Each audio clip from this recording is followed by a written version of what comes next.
Good morning, everybody. I'm Karen Garrison, and I'm an alcoholic. Hi, Karen. And my home group is the Pacific Group in West L.A., a group I'm very, very proud to be a member of, just as I'm sure you're proud to be a member of yours. And I guess if you're not proud, you ought to get a job in it. You might change your mind. I certainly have a job in mind on Wednesday night, and I'm proud to have that job. You know, I am just delighted to be here, and I love the name of your conference, We Are Not Saints. That is the understatement of the year when it comes to me, I got to tell you. And I love our book when our book talks about that kind of stuff, because it's so true for me anyway. And, you know, I was sitting here thinking, before I got up here, I was looking at Vinoy, and Vinoy is an Al-Anon. But I will tell you, if Vinoy had one more drink, she'd be an Alcoholics Anonymous. I want you guys to know that. Vinoy and I are very much alike and stuff, and I adore her. And I was sitting there thinking what a privilege it was for me to be there with her husband before he died. And I took one of my babies, went out to Palm Springs, and out there and spent the whole day with Jim about 2 weeks before he died. And we took him outside, and he was oxygen tank. And he said, you know, I'm tired of this food that Vinoy's making me eat. And I said, well, let's go to McDonald's. And he said, let's do it. We got his oxygen tank, and we threw him in the car and drove him all over Palm Springs and stuff. And what a delightful day it was for that man, I got to tell you. And he ate 2 cheeseburgers, 2 chocolate malts, and 3 French fries. I could not believe it, you know.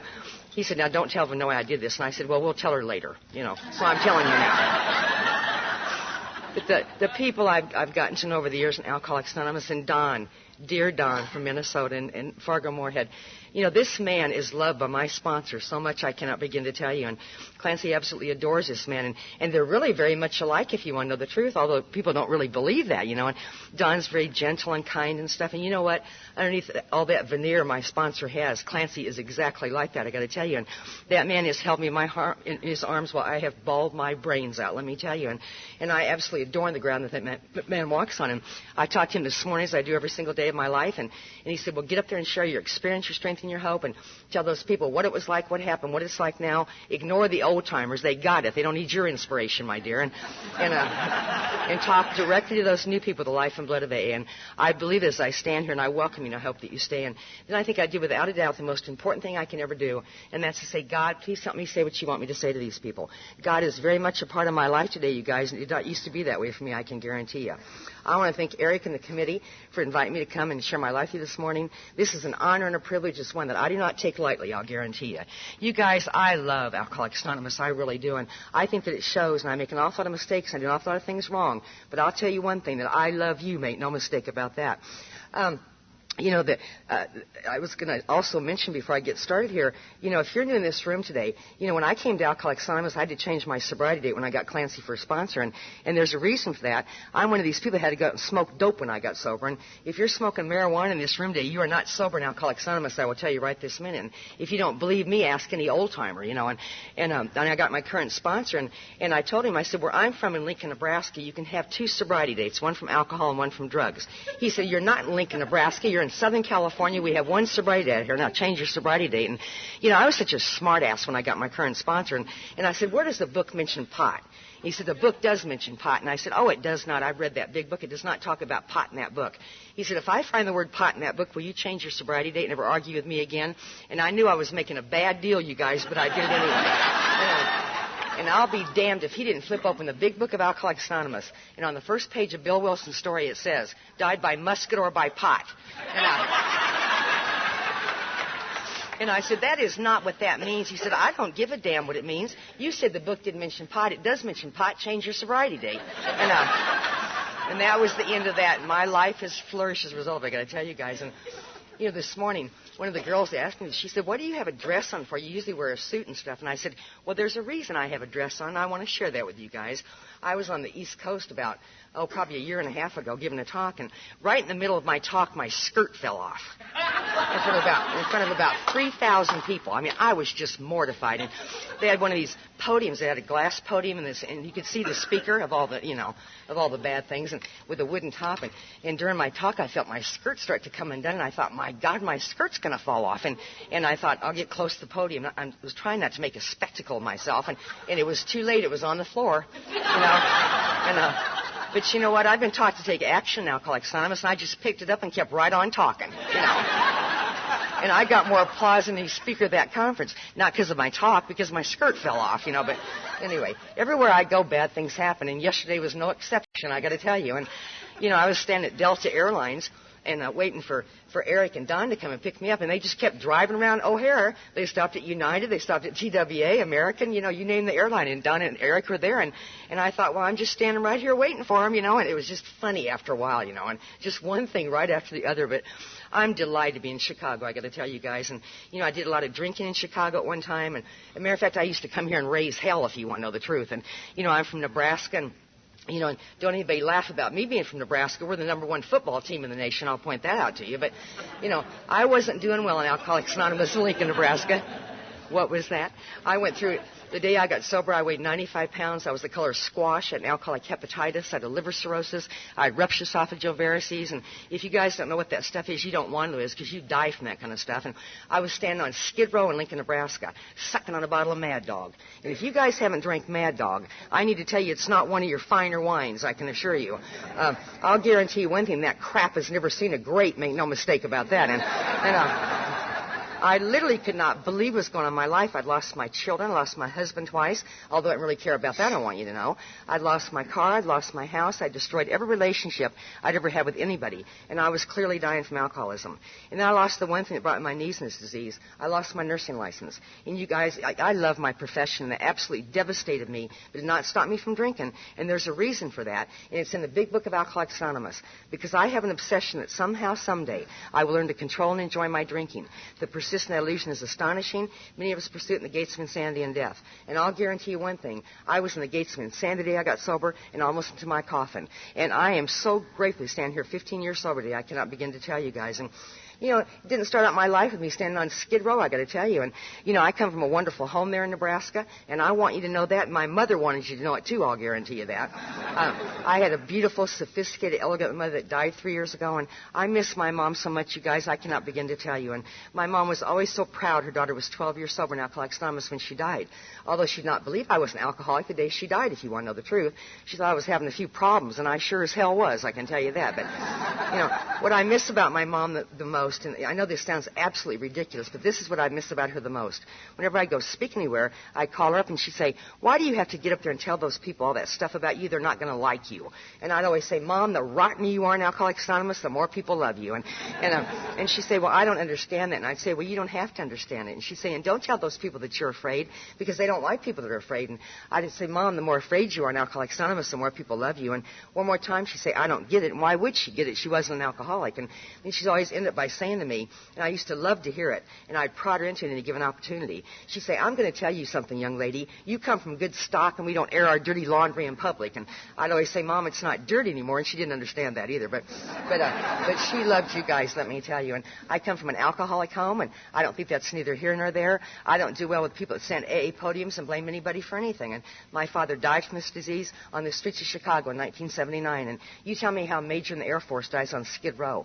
I don't know how that happened, other than the fact that he was an alcoholic. And whether or not he ever found AA, I do not know. I just know that he certainly did not stay sober as a result of it. And, one more time today, this is a cunning, baffling, powerful disease that kills people. This is not a game I'm playing up here. This is serious business. And I would give anything in the world if my father were alive, because we would have a lot to talk about, I can tell you.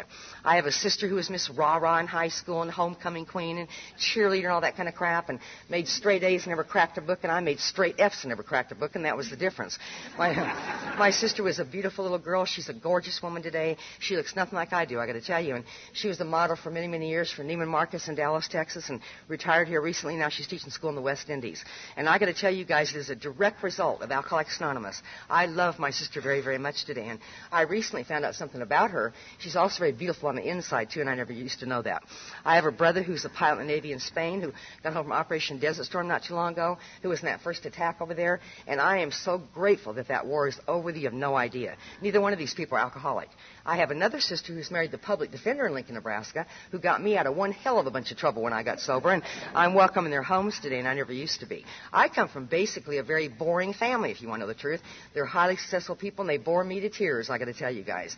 I have a couple kids who are 38 and 39 years old, and I know I certainly don't look old enough to have kids that age, but by God, I sure do. And this is where it really starts getting interesting for me. These kids are anything but boring, I got to tell you guys. As a matter of fact, there are a couple of jerks if you want to know the truth. You know, I love my kids very, very much. Please don't get me wrong, that they are indeed a couple of jerks. And my oldest son's an alcoholic, and I know our book says that we don't call the people an alcoholic, but I'll call him one if I want to, because he is one. And got picked up for drunk driving charge number 9, and one more time he got out of it. It never ceases to amaze me, the stuff that we get away with. And I know I'm the last person in the world that can help that kid. I can just be an example to him and keep my mouth shut, and that's what I try and do. I have another son who I not believe was an alcoholic or had a problem with drugs or anything. I just thought he was goofy is what I thought he was. And I got a phone call from him about 10 years ago in Los Angeles, and he said, Mom, I'm getting married tomorrow. And I thought, getting married tomorrow? It was a surprise to me that anybody would even have him, if you want to know the truth. And I said, Jeff, why do you call me the day before the wedding? Expect me to be back in Nebraska. I said, the Pope's in L.A. I doubt if I even get a flight out of here. And he said, Mom, I don't expect you to come. It's just going to be a tiny little wedding. Don't worry about coming. Well, you know, you don't tell people like me that stuff. I wanted to be there. And I was right about that. The planes were just jammed and stuff, and I was just in a twit. You have no idea. And I talked to my sponsor about it, and this is the kind of loving direction I get from my AA sponsor. He said, well, what the hell are you going to do? Walk? If you can't go, you can't go. Now shut up about it. I don't want to hear another word about it. And I did, and I talked to my mom the day after the wedding, and I said, Mom, how'd the wedding go? And she said, it was very lovely, but who was that little girl with them? And I said, what little girl? And she said, well, apparently Jeff's got a 4-year-old daughter that you don't know anything about, and I suggest you call your son and talk to him about it. And I need to tell you guys that I was more than happy to do that. Make no mistake about that. And I called Nebraska, and I said, Jeff, how'd the wedding go? And he said, it was very nice, Mom. And I said, who is that little girl with you guys? And he said, Mom, that's my daughter. And I said, why didn't you tell me that I had a grandbaby? I was so upset with him. Not because I had a grandbaby, because I didn't know about it. And he said, Mom, I was afraid you'd get drunk. And I thought, get drunk? I wouldn't have gotten drunk over that. At least I don't think I would have. And I was on the first thing smoking out of Los Angeles to get home and meet my little granddaughter. And I got to tell you guys that this child is the icing on the cake. She is the apple of my eye. Her name is Brandy, and doesn't that just figure? And she walked up to me at the airport, and she said, are you my grandma? And I said, well, yes, I am. And she said, well, you know, you're my favorite grandma. And see, that's what I want to hear. That's the stuff I strive for. And I said, Brandy, why do you say that? You don't even know me. And she said, because you wear ribbons in your hair, and grandmas don't wear ribbons in their hair. And I thought, well, that's about the stupidest thing I've ever heard, but I'll take whatever I can get here. And I flew her out to California several years ago to give me a cake on one of my AA birthdays, and she flew out from Nebraska by herself, and I thought she'd be terrified to be on an airplane by herself, but I was wrong about that. She got off that plane like she owned it after sitting in the cockpit of the pilot the whole trip, and I knew I was going to be in bad, bad trouble, because this little girl never shuts her mouth for 2 minutes, you guys, and I know I used to be around little kids, and they drive me crazy real quick, and I said, Brandy, do you ever be quiet? You're giving me a headache. And she said, Grandma, I have a lot to say, and if you don't like it, take some aspirin, is what she said to me.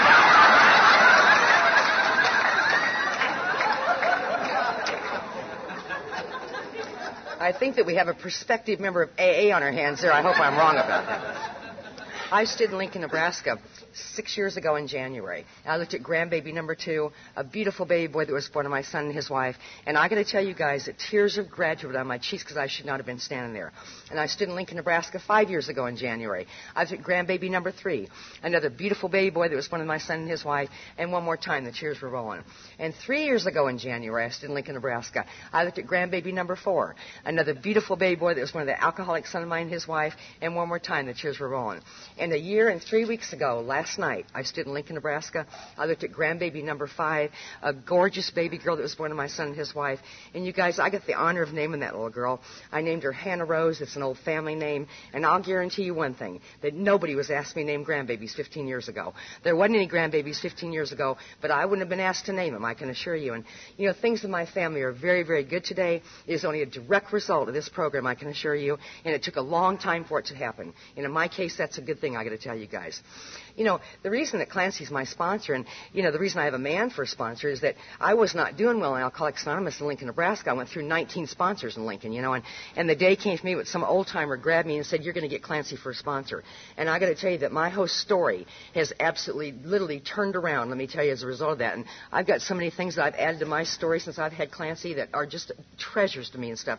I have so many memories of the Pacific Group and my recovery I cannot begin to tell you guys. And, you know, early on when I got Clancy, this gentleman over here, Jerry, who's taping, his old sponsor was Dick M. from Bellevue, Nebraska, and Dick's my AA brother, and we share the same sponsor and stuff. And Clancy made me go up there and get involved in that group up there, in the Foxhall group in Omaha, Nebraska. And I will tell you, that group is one of the most fabulous places I've ever been in Alcoholics Anonymous. If you ever get the chance to go over there, you guys drive over for one of their meetings. I've never seen such enthusiasm in my life, I got to tell you, and except for my home group, of course, but they're fabulous groups and stuff. And the Lamont Oaks groups here in Chicago is a fabulous group. I have spoken at that lake meeting and stuff, and so many groups in Alcoholics Anonymous. And I do a lot of traveling, you guys, I got to tell you. And I see a lot of despondency in Alcoholics Anonymous all over the nation, I got to tell you. And I go to some places and people don't even talk to you, for Christ's sakes, and I try to put myself out there and stuff. But sometimes I think, God, get this weekend over so I can get the hell out of here, And this has been the exception to the rule, I got to tell you. I have had a wonderful weekend here in Chicago and stuff, and I wish I could have been here longer. I work at UCLA in the operating room, and I just got a brand new position. I'm the new supervisor of surgery at UCLA, you guys, and that is one hell of a long walk from where I came from, I got to tell you. I really don't want this job, if you want to know the truth. And I talked to my sponsor about it, and Clancy said, take the job. You need to take the job. And, I'm not a bureaucrat, you guys, and I hate red tape, let me tell you. And I work for one of the biggest bureaucratic piles of crap you've ever seen in your life and stuff. And it's a fabulous hospital, but I'm telling you, you got to be a bureaucrat to do well there and stuff. And I don't know what's going to happen. My sponsor told me, he said, just keep your mouth shut as much as possible, But I've got to meet with the chancellor Monday morning when I get back, and with the medical director and stuff. They always welcome the new department heads and stuff. And he said, just sit there and just be an example of Alcoholics Anonymous. That's all you got to do and stuff. But anyway, our supervisor left there, and there's 3 of us girls that kind of take charge on our nights off and stuff. And they offered this position to me 2 years ago, and I really didn't want it, you guys. It was a salary position, and I make a lot more money taking call and stuff, if you want to know the truth. And so I pulled my old drinking trick. I said, well, I'll take the job, but I don't want a salary. I want an hourly wage. And they said, we don't do that. And I said, then get somebody else to do it, because I don't want the job. And you know what? It worked. It worked, you guys. They're giving me my hourly wage. So, sometimes the things I say do come true, whatever. And I said, this is a lot of money and stuff, but, I want more. I want more. And I made more when I took call and stuff. So anyway, they ended up by doing it. But we'll see how it goes, you guys. I'm used to being one of the Indians, not the chiefs, I got to tell you. And I'd rather be an Indian any day than a chief and stuff. And I certainly never want to be a chief in Alcoholics Anonymous. I found out here that being a big deal in Alcoholics Anonymous is like being a big deal in a VD ward, I got to tell you. The sickest of the sick think they're big deals here, I got to tell you. But anyway, you guys, when I was growing up, I was a disruptive jerk is what I was. Always in trouble, always kicked out of classrooms. I hated discipline. I was very, very rebellious. I literally hated people telling me what to do. And I like it even less today, if you want to know the truth. And, I never felt like I belonged anywhere. And I hear that a lot from AA podiums, and I'm right on with that 125%, I got to tell you. I really don't remember my first drink, you guys. But I can tell you that I hope to God I never forget my last one. And I hope it was my last one. But I remember what alcohol did for me from the very beginning. It made me feel like I belonged, and I could be anything I wanted to be. I could do anything I wanted to do. I drank at any given opportunity after that, and I was probably about 13 years old. I realized that I'm in a meeting of Alcoholics Anonymous this morning, and I honor your podium, but I did myself as an alcoholic up here. I used a lot of drugs, too. I knew that a small part of my story. My sponsor encourages me to do that. And, when I was growing up in Nebraska, there just wasn't a lot of drugs on the street. But I'll guarantee you I found every single one of those drugs, and, there was some marijuana and speed and stuff. And today, if you get caught for possession of marijuana, you get a ticket, big deal. When I was growing up, you went to prison is what happened to you. And that didn't scare me. Nothing scared me. I didn't think I wasn't supposed to be doing. And I'm one of these alcoholic females, and I hate to say this from an AA podium, but it's precisely the way that it was for me. And we're supposed to tell the truth up here. That if you pat me on the head, my pants fall off is what happens to me. And I got myself into a lot of trouble when I was growing up. I absolutely love men. I love everything about them. You name it about it, and I love it about them. They've been the downfall of my entire existence, and they remain the same today, I'm sorry to say. And I particularly like sick men, and there's a room full of them here this morning. I can just feel it,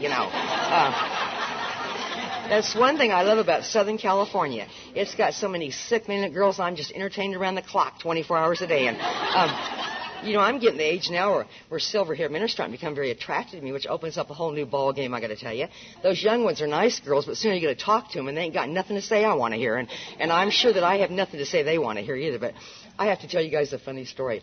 I was in Nashville, Tennessee about 5 years ago giving a talk, and one of the fine ladies of Nashville, Tennessee AA walked up to me afterwards, I want you to know, and this woman said to me, she said, "You're disgusting." And she wasn't kidding, you guys. She meant every word of it. And I said, "Lady, from where I come from, being disgusting is a step up. I can can assure you. And furthermore, if I wanted you to sponsor me, I'd flown to Nashville and asked you. You know, I hear some women get this podium, you guys, and I wonder if they ever drank. I really do.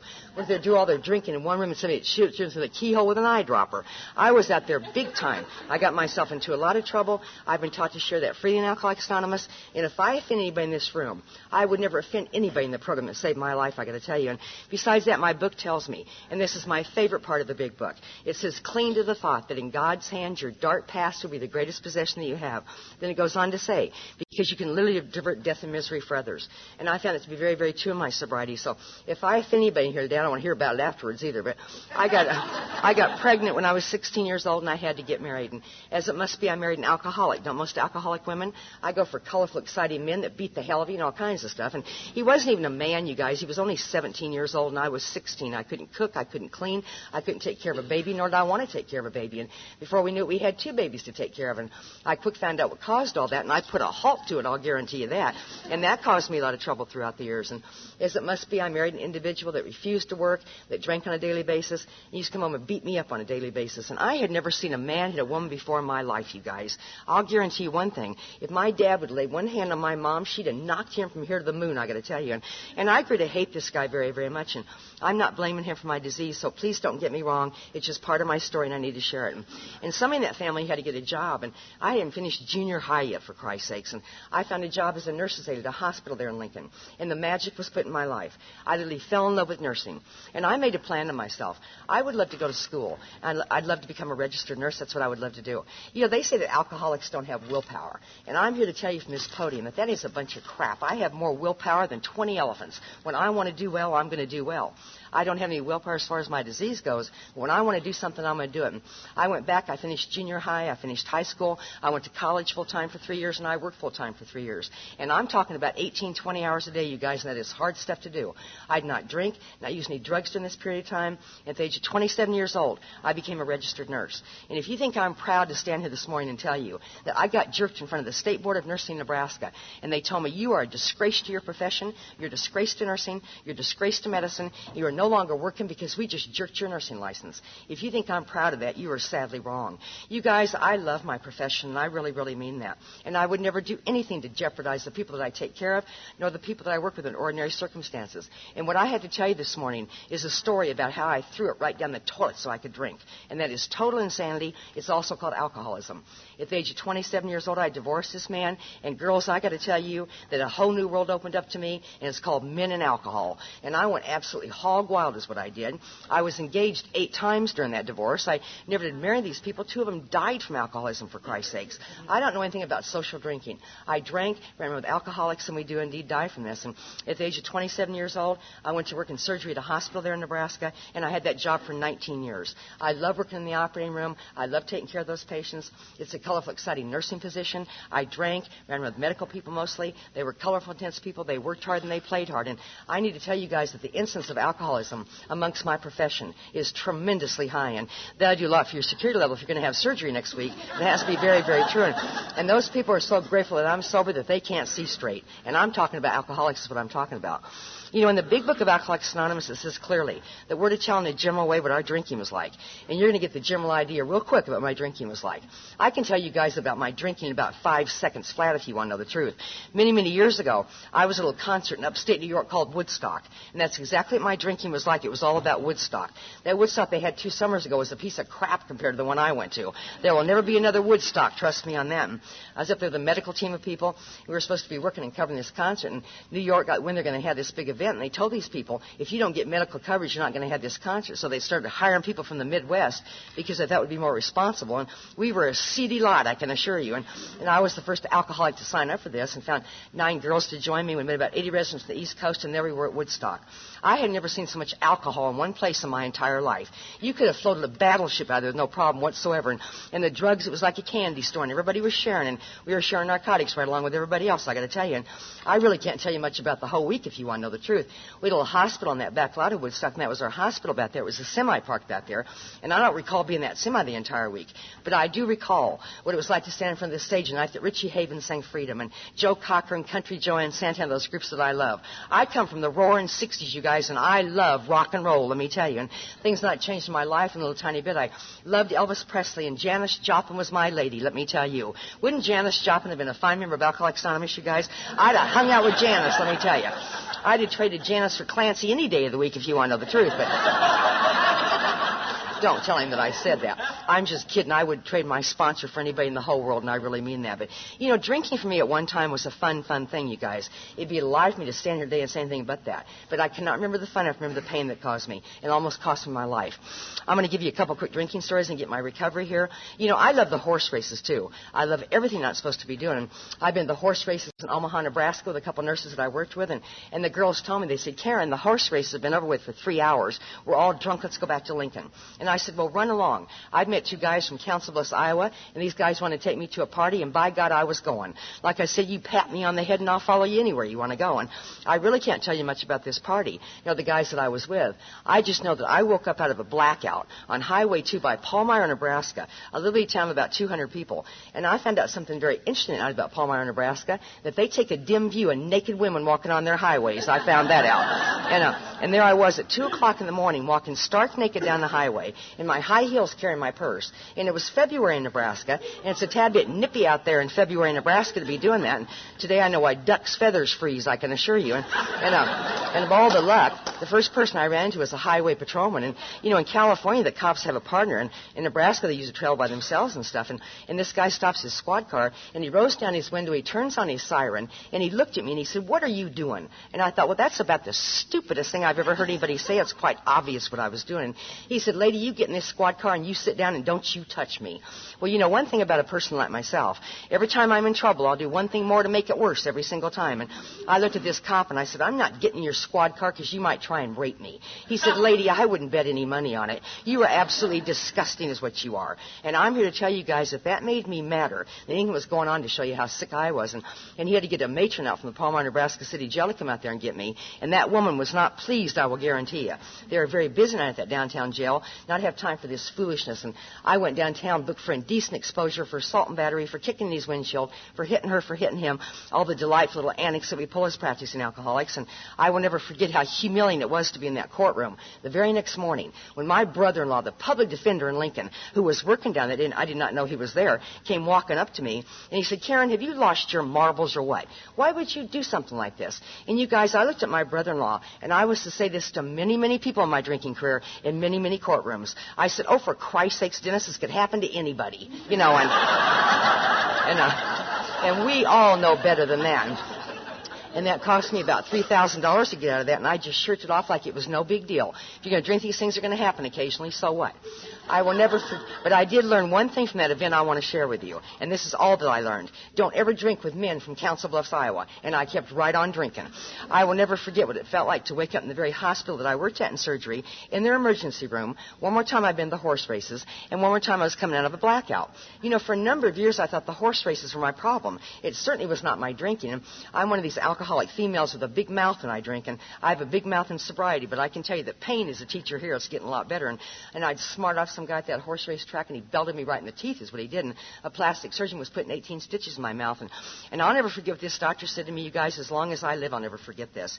He said, Karen, we love you so much. What is wrong with you? You are such a good nurse and stuff. You know, we think you're an alcoholic. Let's send you to a treatment center and get this drinking problem taken care of so you can get on with your life here. And you guys, I could not believe the audacity that man had that he would say that to me. And I said, just fix my lip and get out of my face. I'll drink if I want to drink. And that's exactly what I did. And the drunk driving charges and the bad checks, all the stuff that we eventually do. My kids were in trouble. I never could marry these guys I was engaged to. They kept dying from alcoholism. And I thought, I need to get married to my ex-husband again. That's what I need to do.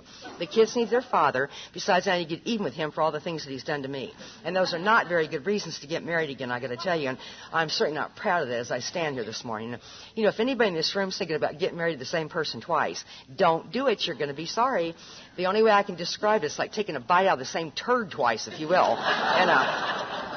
And I'm sure he feels the same way I do. As a matter of fact, I know he does. And I danced that man through 3 of the most miserable years of his life on the face of this earth. And I love to tell you guys this story I'm about ready to tell you. And my sponsor always tells me that is not funny, and you should not be telling that from AA podiums. And I said, okay, then I won't tell it anymore. He said, no, go ahead and tell it, and let those people see how sick you really were, and apparently how sick you really still are. And I'm still sick, and I still think it's funny, and I'm telling the story. When I married him again, I told him, I said, if you ever hit me again, buddy, I'm going to kill you the next time you hit me. And he said, I'll never hit you again ever. And I said, you better see that you don't. And he lied is what he did. And he came home drunk one night. And, I happened to be sober this night for some reason. And I'll never know why, because I usually wasn't. And girls, you know what guys do when they come home drunk. They want to take you to bed and stuff. And I was not buying it. If there's anything I can't stand, it's some drunk man mauling me when I'm sober. And I will say that when the shoe's on the other foot, though, it's fine with me. And that guy came home and indicated that to me, and I said, you get your hands off me and leave me alone. I wanted nothing to do with him, period. And he broke my arm is what he did. And I'm here to tell you guys that I was pissed. Make no mistake about that. As a matter of fact, I'm still pissed about it if you want to know the truth. And I told him, I said, you go to sleep on that couch, and so help me God, when you wake up, you're going to wish you'd never been born. And he sat up for hours, you guys, with his eyes pried open. And as it must be, he finally passed out.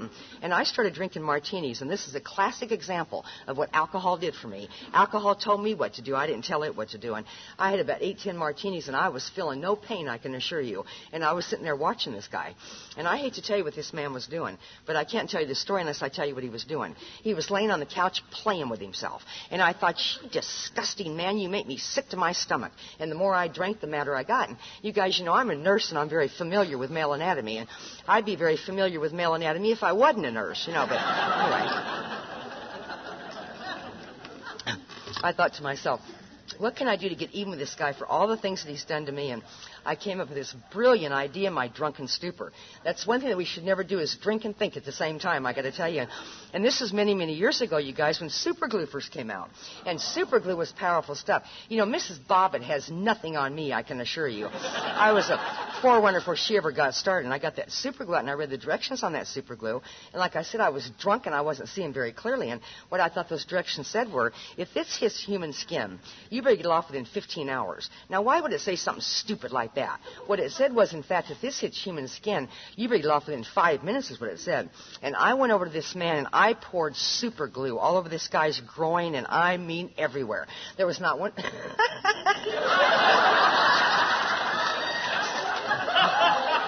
I get so excited when I tell this story, I could just do it all over again. Anyway. There was not one place this man did not have super glue, and I laughed about it, and I went to bed. And I woke up in the morning to screams of horror like you cannot even believe. And, I did not mean to hurt this guy as bad as I did, and I swear to God that's true. But I'll tell you what happened to my ex-husband. This guy never had the advantage of being circumcised when he was born, and now he clearly was, I can assure you. And we had a telephone by our bed there, in our bedroom there in Lincoln. He called the police, and the cops were out in front of our home, and their sirens going. There was an ambulance out there. The neighbors were gawking out of their windows. And, one thing you guys got to keep in mind here, they do not see things like this happen in Lincoln, Nebraska. In California, it wouldn't surprise me one bit, but certainly not there. And the cops were laughing, which led me to believe the whole thing was funny. And they said, lady, are you crazy or what? Why would you do something like this? And you guys, I stood there and looked at those cops, and I said, what makes you think that I did it anyway? I was only standing there with glue on my hands, for Christ's sakes. And they said, you're under arrest for assault and battery. And I said, you cannot arrest wives in Nebraska for assault and battery against their husbands. I knew better than that. And 2 days later, when I got out of jail, I guess I didn't know better than that. And they took that man to the very hospital I worked at in surgery, and he had to have surgery. And one more time, the whole staff saw what Karen did. And they took me to jail, I might add. And it turned out to be a terrible, terrible thing. Those doctors there in Lincoln couldn't get that glue off, and they had to get 2 surgeons down from Creighton University Medical School in Omaha, Nebraska to get that glue off. And, there's a paper written about that at Creighton. And anybody in this room is thinking about going to medical school there, you can read about it if you want to. I'd always want a paper written about me, but not like this, I got to tell you. And I was sitting in that jail thinking to myself, I am getting out of this marriage, because when this guy comes home from the hospital, he's going to glue something to mine shut. And he would have, too, I got to tell you. You know, for you guys that don't know this, that happened to a lady in Kentucky about 6 months ago. It was on the news, and I was in the car driving on the Santa Monica Freeway. I about had a wreck when I heard it. And I thought, Jesus, God, better her than me, let me tell you. And I divorced that man one more time. And I will tell you guys on the brighter side of things here today that Alcoholics Anonymous really does work, because we have an amends step in this program, and my sponsor made me get on an airplane and fly to Sacramento, California, and make amends to my ex-husband, where he currently is with his new wife and stuff, and I tried to tell my sponsor, I'm not sorry that I did that. Therefore, I have to make the amends. He said, I don't give a damn whether you're sorry or not.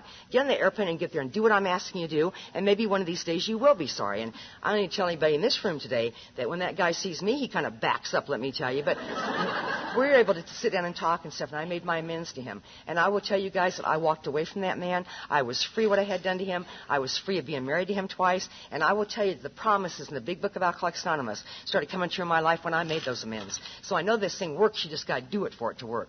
At this time in my life, I got involved with the most bizarre man I've ever met before in my life. This guy told me he was in the mafia. Now, I don't think anybody in Nebraska is in the mafia, for Christ's sakes. And I was lying to him, and he was lying to me. It was your typical alcoholic nightmare is what it was. I was drinking on a daily basis. I was taking Valium for severe tremors I was starting to have. It was beginning to be no more fun, let me tell you guys. You know, I'm a nurse, and I've studied alcoholism. And I knew all about it before I became one. And it shows me one more time today that self-knowledge does not mean a damn thing with this disease. It's action that counts. Nowhere in the big book of Alcoholics Anonymous do we have a chapter called Into Thinking, but we do have one that's called Into Action. And that is the only reason I'm standing here 15 years sober, I got to tell you.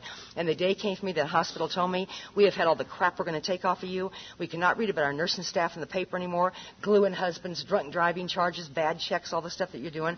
Everything that you do in Lincoln's in the paper, I'm sorry to say. And they knew my game, let me tell you. And they said, you're either going to a treatment center or you no longer had this job.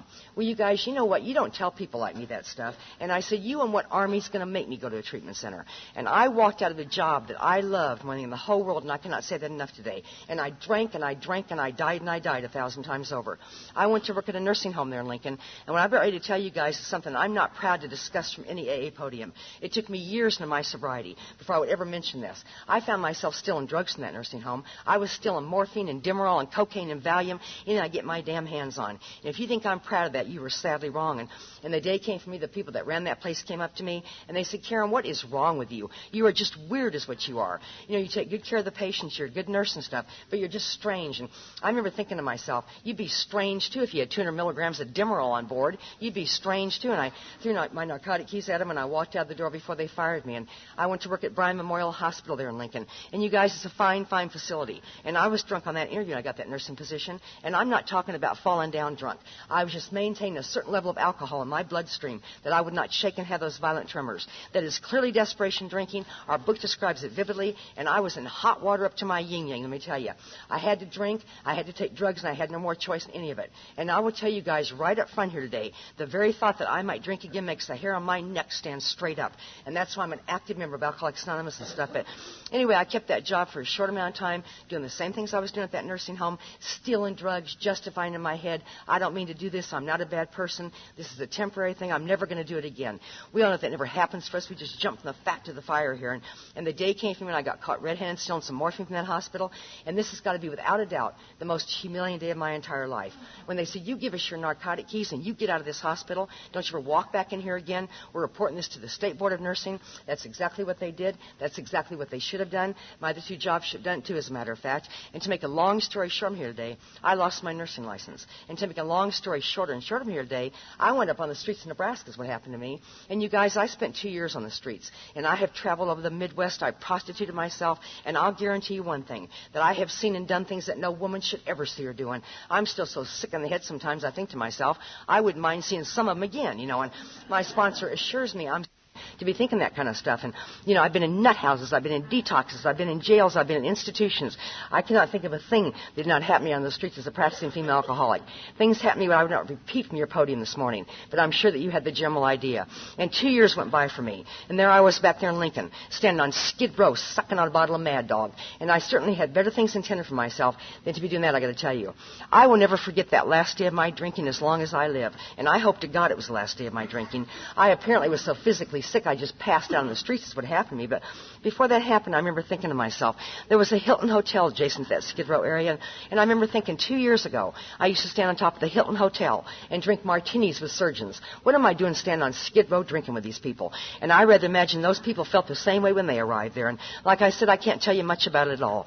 I woke up in an intensive care ward at the very hospital that I was born at, the very hospital that I worked at for 19 years. And I will tell you guys clearly that the alcoholic hell for me started the day I got sober.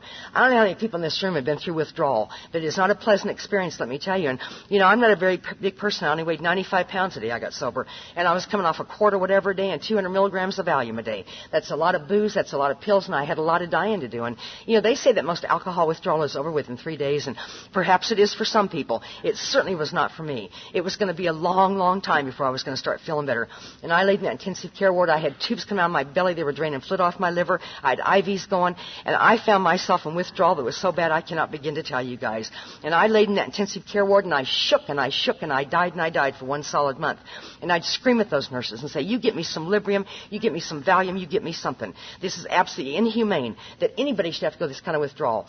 And they said, Karen, listen to us. You need to fill every one of those tremors and maybe you'll never do it again. I went to a fine facility, you guys. They knew exactly what they were doing with alcoholics. And they went on to tell me, there's nothing wrong with your heart. It's not throwing any irregularities. And you need to fill every one of those tremors and maybe you never do it again. And I did not want to hear that, let me tell you. Excuse me. But let me tell you what these people did for me. And I will be forever grateful as long as I am sober in Alcoholics Anonymous. They got about 10 people from AA to come and sit with me. And it was your original 12-step call, let me tell you. And I literally fell in love with these people from Alcoholics Anonymous, and I'll tell you why. There was nobody in my life the day I got sober. My family wanted nothing to do with me. They've been through it too many times. They were not going to go through it one more time. My mom, who I absolutely love so much I cannot begin to tell you, came to my hospital bed. And she looked at me and she said, how could you do this to us one more time? My mom went out in the hallway, you guys, and my mom just lost it. My mom wound up in that hospital on tranquilizers because of me. I take full responsibility for that as I stand here today. I got to tell you, my mom did not deserve that by a long shot. And, have you guys ever had 5 seconds of your life that you wish you could take back? Those are my 5 seconds. I told my mom, who I love so much, to get the hell out of my room. And I paid for that dearly, let me tell you. And thank God we have an amends step in this program, because I made amends to my mom. And we had a beautiful relationship the last 10 years of her life and stuff. If you guys need to make amends to your parents, get them done, let me tell you, because my mom died very suddenly and stuff. And we had no idea that she was even sick and stuff, and I'm so grateful I don't have to live with that. Let me tell you that I had made amends to her. But anyway, I fell in love with these members of Alcoholics Anonymous. They'd sit me by the hour and they'd say things like, Karen, just keep breathing. That's all you got to do is breathe. And I'd say, when is this withdrawal going to stop? And they said, when it's time, that's when it's going to stop. And that wasn't good enough for me. I wanted a date is what I wanted. And they couldn't give me a date, and they were absolutely accurate about that. When it's time, it's time. And at 30 days of sobriety, I walked into that official treatment program at that hospital. I'm a product of a treatment center. I have no opinion on one way or the other, but apparently I went to a fine one because all they talked about was Alcoholics Anonymous. And there's a lot of bad ones out there, you guys, let me tell you. And thank God I went to a good one. And let me tell you what I was like when I was 30 days sober. I turned on you like you cannot even believe when you started telling me what to do. I needed you so desperately on day one. But 30 days later, it was a whole different ballgame. And I walked into group therapy for the first time. There was 14 men in that group. They were all younger than I was, and they're for drunk driving charges and stuff like that. Where I went through treatment, a lot of people got kicked out of treatment for fraternizing. I didn't. Nobody wants to fraternize with an orange person, I can assure you. Anyway, I walked into that group, and this one guy looked at me and he said, you think you're better than everybody else here, don't you? And I made a comment to this man that I was to pay for a long, long time in that treatment center, when I would not repeat from your podium this morning. And as a direct result of that comment, I found myself in an inpatient 30-day program for 7 months, you guys, and that is a long time to be in an inpatient 30-day program. And I completed that program, and I went to an outpatient program, and I went to an evening care program, and I went to an aftercare program. And I found myself a very, very active member of Alcoholics Anonymous in Lincoln, Nebraska. And I wasn't doing one thing the way that you teach people in AA to do it. I would tell the new people, you don't need to read the book, and you don't need a sponsor. We can do whatever we want to do around here. This is an individual program. And needless to say, I was not real popular with the old-timers in Lincoln, Nebraska. And you guys, the old-timers in AA are so precious to me as I stand here today. But not in 1982. I could have cared less what these people thought. And you can pull your crap on here just for so long, and these old-timers are going to start nailing you one right after the other. God loved the mean old-timers in Alcoholics Anonymous. They literally saved my life, let me tell you. they are dying off right and left, I got to tell you guys, and they have taught me well, and I'll be eternally grateful for that. But anyway, this old guy with 29 years of sobriety grabbed me out of an AA meeting one day, and he said, come outside, I want to talk to you. He said, you stay away from the new people. How dare you tell the new people in AA they don't read the book and they don't need a sponsor? He said, you're like a typhoid Mary in AA. Everybody dies around you, but you're able to stay sober somehow. And he said, you stay away from the new people. And he went on to tell me, there's going to be a man from California speaking in Kearney, Nebraska this weekend. His name is Clancy. You're going to go up to this man's speaker and ask this man if he will sponsor you. He is a master at dealing with jerks like you. And I'd heard all about Clancy, and I wanted nothing to do with him, period, because I knew I was going to be in bad, bad trouble. And I got to tell you guys that my fears have been justified 8,000 times over. And I told this old-timer, I said, who the hell do you think you are that you're going to tell me who's going to be my sponsor in Alcoholics Anonymous? He said, if you don't get in that car and go with us Saturday, I'm going to tell everybody in Lincoln how you stole money from an AA meeting. And I'll guarantee I was in that car going to Kearney, Nebraska. And I paid that money back, too, by the way. And I will tell you guys from a podium in Kearney, Nebraska, that Clancy literally, and I mean literally, put the magic of Alcoholics Anonymous in my life. My life has never been the same since that talk. And there's a reason for that. For the first time in my sobriety, I was identifying with another alcoholic. And as I understand Alcoholics Anonymous, that's what this thing is all about. I know of no finer speaker in the world than my sponsor. I'm not saying that you need to believe that. It's only important that I believe that. And by the end of that talk, I wanted that man for my sponsor. That, ladies and gentlemen, is how God works in my life. I never would have asked that man to sponsor me in a million years. Trust me, I would not have asked him. And I found myself walking across that convention floor and asking that man to be my sponsor. And he looked at me and he said, I don't sponsor crazy people like you. And that's a lie anyway. He sponsors people crazier than I ever thought of being. And I thought to myself, how does he know that I'm so crazy? He doesn't even know me and stuff. And I wasn't aware of the fact this old-timer had called him 2 weeks prior to him coming to Nebraska and asked him if they brought me, if he would talk to me. He said, of course I will. And he knew my game, let me tell you. And I was standing in my little white dress on, my little white gloves on, acting like an angel. And he saw right through my crap, I got to tell you. And thank God he saw through my crap. And he said, Karen, I don't like to sponsor people on long-distance basis, but I'm going to do this for you, because if I don't do it for you, you're probably going to die somewhere. But he said, I'm going to tell you something, little girl, and you better listen to me real good, because I'm going to say it one time and one time only. You're going to call me every day till I tell you not to call me every day. You are going to read that book. You're going to sponsor people. You're going to become an active member of Alcoholics Anonymous. You're not going to argue with me. You're not going to defend your actions to me. You're going to do what I ask you to do. And if you don't want to do that, then get yourself a different sponsor. And you guys, you want to talk about we stood at the turning point. This is the day when my recovery really did begin in Alcoholics Anonymous. And I said 2 words that I almost fell over when I said them. I said, yes, sir. One more time, God working in Karen's life. I do not tell people, yes, sir, trust me on that and stuff. And God doing for me what I couldn't do for myself, I guess, and stuff. And, respect's got to start with me somewhere. It might as well start with my sponsor in Alcoholics Anonymous. And I went back to Lincoln. I became very, very active in AA in the right way. I wanted my sponsoring a lot of women in that town. I'm not bragging about that. It is not that much fun to sponsor 56 crazy women in Alcoholics Anonymous. But I grew to love those women very, very much, and I'll tell you why. They literally showed me the first 4 years of my sobriety what to do and what not to in this program. And every one of those women are still sober today, with the exception of one who died in a car accident. But she was 13 years sober when she died in that car accident, I got to tell you. And, I literally fell in love with these girls. And, early on, my sponsor gave me one of the first directions this man gave me. I want you to get that nursing license back. And I tried to tell this man, I cannot with that kind of humiliation. He said, quit arguing with me. Get the State Board of Nursing Nebraska. Tell those people that you've been sober in Alcoholics Anonymous for a year and a half. You'd like the opportunity to get your nursing license back. And you guys, I knew it wasn't going to work, but I did it anyway. And that's without a doubt the most important thing I can say in this room today. I did what my sponsor asked me to do, whether I thought it would work or not. And I went there and asked them for my license back. And they looked at me like I had just grown horns on the top of my head, I can assure you. And they said, how many links are you willing to go to? And I had to do a lot, you guys. I did take crap off people for 2 years that I wouldn't hire to mow my own lawn, if you know the truth. And I had to keep my mouth shut in the process. And one of the happiest days of my life occurred 12 years ago last April, when one more time I was jerked in front of the State Board of Nursing Nebraska.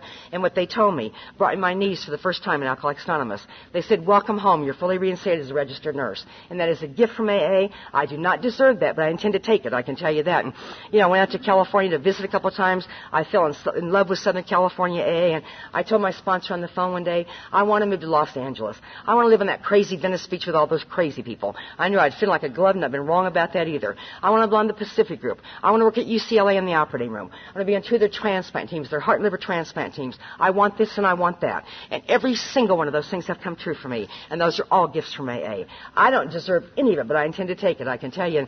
And, before I sit down here, I want to share with you guys a couple of stories, and they're quick stories. I know people want to get out of here, but then I get to relive them all over again and stuff. You know, my sponsor has taught me two things that have literally turned my life around I want to share this morning. And the first thing he taught me was, you have got to have a spiritual program, Karen. You have got to start believing in something. And this was early on when I first got him for a sponsor. And I said, Clancy, I don't believe in God. I cannot pray. I don't want to do that stuff. And he said, you know what? You don't have to believe in anything. And you don't have to want to do it. But you've got to do it anyway. And he flipped open the big book of Alcoholics Anonymous, and he showed me where I get a daily reprieve contingent on a spiritual maintenance of the power greater than myself. And he went on to tell me, there's going to come a day in your life when I can't help you, AA can't help you, and you had better well have a God in your life, or you're going to be dead from the disease of alcoholism. And I believe that as I stand here this morning, you guys, because this happened to me many, many times in my sobriety, and thank God I had a God by the time it happened.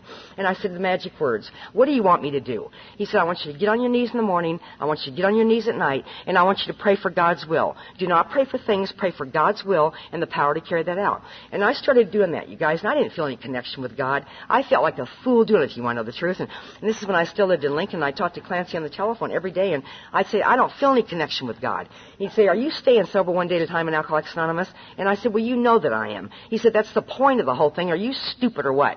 I wasn't playing with a full deck when I arrived here. It took me a long time to get these little simple things. And in 1985, I found myself in Montreal, Canada, at the World Conference of Alcoholics Anonymous. And if you guys haven't experienced a world conference, please go to Minnesota in the year 2000. It's something that none of us should ever miss and stuff. And I found myself in a great big football stadium at that Friday night meeting. And there was 56,000 sober alcoholics in that football stadium. And I was in awe of Alcoholics Anonymous, let me tell you guys. And they were down there in the football field. They were practicing for a flag ceremony and stuff. Alcoholics from all over the world carrying their national flags. And you guys, I'm from Nebraska, and I was impressed, let me tell you. And I'm impressed today when I have people from all over the world in Alcoholics Anonymous. And my sponsor was down there helping to direct that flag ceremony. And I ran down to tell him hi. He introduced me to people from all over the world in Alcoholics Anonymous. And I ran back up and joined my friends. And that flag ceremony started. And I will never forget this. As long as I live, I'll never forget this. When the United States of America's flag touched the turf of that stadium, I saw 56,000 sober people go absolutely crazy. And I looked around myself. I did not see one dry eye in that football stadium. I saw those old-timers sitting around and all the people in between. And they all seemed to be loving this thing so very, very much. And I remember thinking to myself, what is wrong with me? Why can't I feel what these people are feeling? I, too, wanted to love AA, you guys, and I could not seem to achieve it somehow. And for the first time in my life, I got tears in my eyes. I did not try and stop. And for the first time, with any amount of sincerity whatsoever, I said, God, thank you for getting me here. Please help me to stay here. Please help me love this program as much as these people do. And I will tell you guys that I sat in that football stadium, and I cried, and I cried, and I cried. And I will tell you that in a foreign country, in a foreign land, I came to believe in a power greater than myself by watching and being with the people in Alcoholics Anonymous. I really believe the old adage that we see when we're ready to see, and we hear when we're ready to hear, and not before. And I also believe what my sponsor has taught me. I get a daily reprieve, and that's all that I get. And I've talked to that God every day sincerely since, you guys. You know, and for one solid second, my world stopped. And I remember that woman who was standing on Skid Row in Lincoln, who literally could not get sober, who literally could not quit drinking. And there she was, 2.5 years sober. You know, how could this not be divinely inspired, you guys? How could it not be and stuff? And I've talked to that guy every day sincerely since. You know, I have a fabulous job, you guys, but it's just a damn job is all it is. You know, my sponsors taught me that God and AA have got to be center core of my very existence. Not some man, not some job, nothing. It's God, AA, everything else revolves around that and stuff. And I believe that as I stand here today. And I get off track once in a while, and I get put right back on track by that statement from my sponsor, I got to tell you. And nothing else matters except that, let me tell you. And if I don't have that, I have nothing, let me tell you. And Clancy taught me early on, he said, you've got to learn how to do what's in front of you. You've got to learn what God gives you to do, and you've got to do it. And I said, what the hell does that mean? He said, why don't you answer the phone when it rings, for starters and stuff. And I didn't want to answer the phone when it rang. There was bill collectors on the end of that phone. I don't want to talk to bill collectors. And he said, pick up the phone and talk to them anyway. He said, well, we run to our problems, not from them. You do what you don't want to do, and you stay sober in Alcoholics Anonymous. And those things have turned my life around, I got to tell you guys. But 7 years ago, we had a terrible nursing crisis in Southern California, and we were working our butts off, let me tell you. And I was always the first one to complain about it, I'm sorry to say. And you were like, we're too hungry, angry, lonely, or tired. I was a bitch is what I was. And this one particular night I want to tell you about, I'd worked 72 hours and stuff, and I was just exhausted. And I worked the night shift over there, and went to a meeting early in the evening. I went home, and I went to bed early. And the phone rang about 2 o'clock in the morning. And I thought, that's either one of the people I sponsor, or it's my boss. And I don't want to talk to either one of them. I'm not talking to anybody. And that voice came in my head, pick up the telephone. It could be somebody in trouble here. And I begrudgingly picked up the telephone. And I'm so glad I did. The most precious thing happened to me, you guys. And it was my boss, of course. And she said, I've got 18 people sick over here tonight, and I need your help. We're going to do a liver transplant, a little girl that's about 3 years old. I have nobody to do it, now come to work. And I said, I am not coming to work. I've been bled white, for Christ's sakes. And she hung up on me, is what she did. And my sponsor, one more time, has taught me to do what's in front of me, you guys.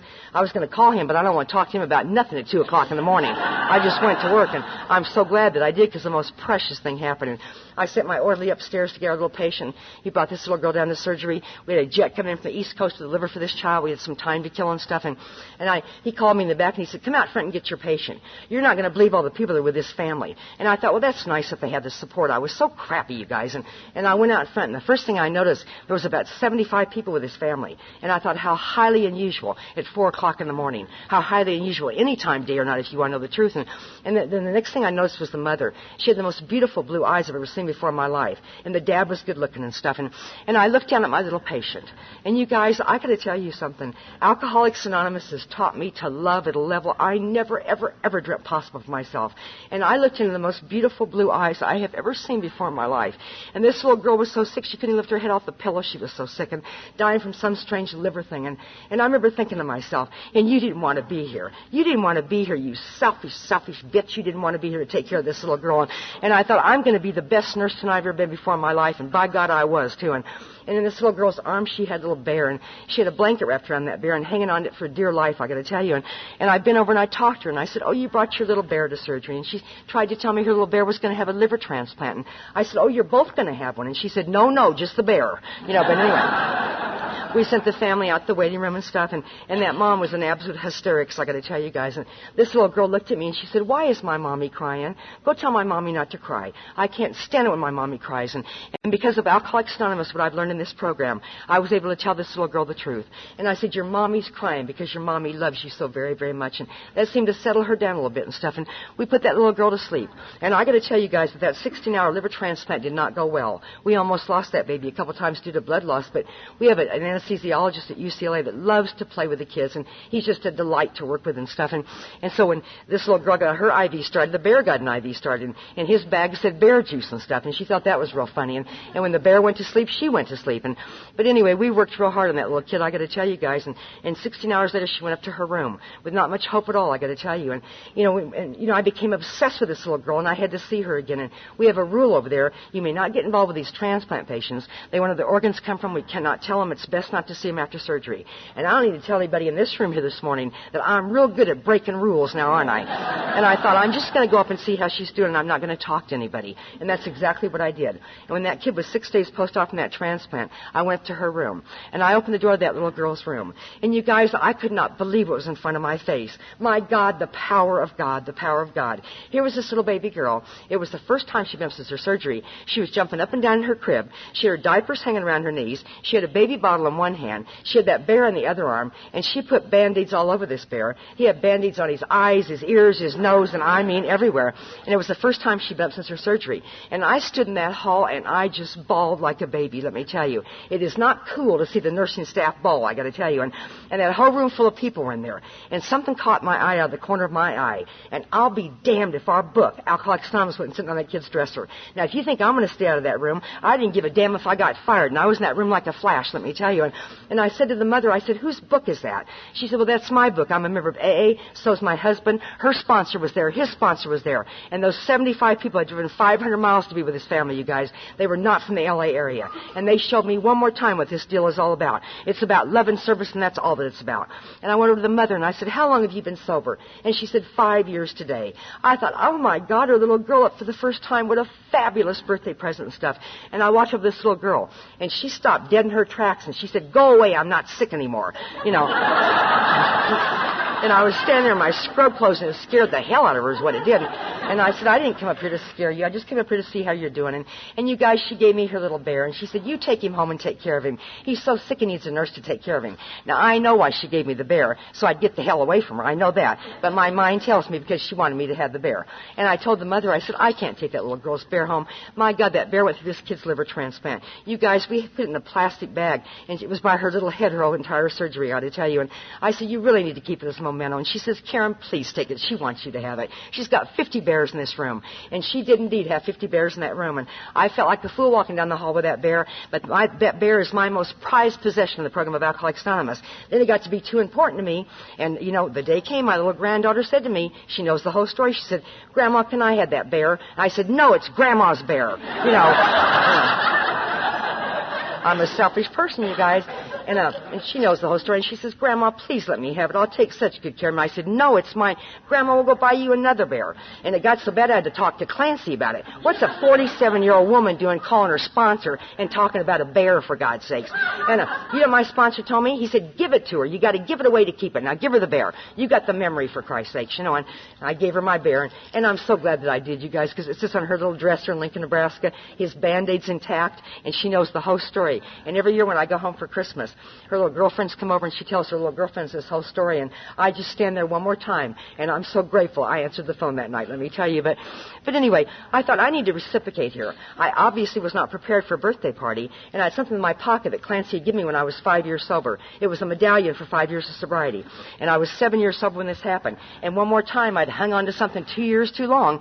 I couldn't seem to find the woman that was special enough, in my opinion, to give my 5-year medallion to. And I knew I'd found her, let me tell you. And I gave her my medallion. She said, Karen, I can't take that. My God, Clancy gave you that. And the reason I had that in my pocket at night, you guys, there's narcotic keys next to that medallion. And I don't tell anybody in this room today that when I open that cupboard sometimes, my eyes light up like firecrackers, and I can grab on that and remember where I'm coming from here. But anyway, I said, please take it. I want you to have it. And so she took my medallion. The nurses got wind of all this. We got a cake for the mother, and we celebrated her 5 years of sobriety. And I got my sponsor on the telephone. I have never seen Clancy that excited ever before in my life. Within about 3 hours, he had about 50 cars in front of UCLA. And I cannot begin to tell you guys how proud I was to take those people, my home group and Alcoholics Anonymous and at the Pacific group. There's been no more contact with them. It's going to be that way for many, many reasons. But I know that little girl is doing very, very well. You know, people say to me all the time, why do you keep doing it, Karen? Why do you keep doing it? And I know of no greater thing to say to them than what our 12th tradition says, long form.